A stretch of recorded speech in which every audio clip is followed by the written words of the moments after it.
ये है एक खूबसूरत जंगल जहाँ हर जानवर प्यार और दोस्ती से रहता है। यहाँ सब जानवर एक दूसरे की मदद के लिए हमेशा तैयार रहते हैं।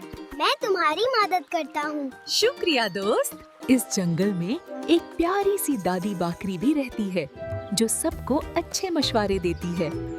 बेटा, हमेशा सच बोलो और एक दूसरे का ख्याल रखो।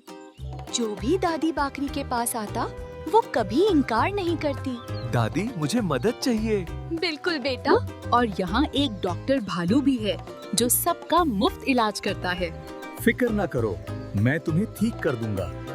एक समझदार उल्लू भी है जिसके पास दावा होती है।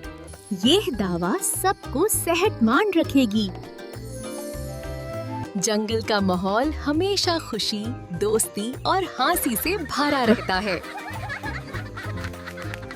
हर शाम बच्चे इकट्ठे होकर खेलते हैं और जंगल खुशी से गूंज उठता है। आओ खेलें। अगर कभी कोई उदास हो जाता तो सब मिलकर उसकी मदद करते हैं। इसी तरह यह जंगल दोस्ती, प्यार और एकता की खूबसूरत मिसाल है।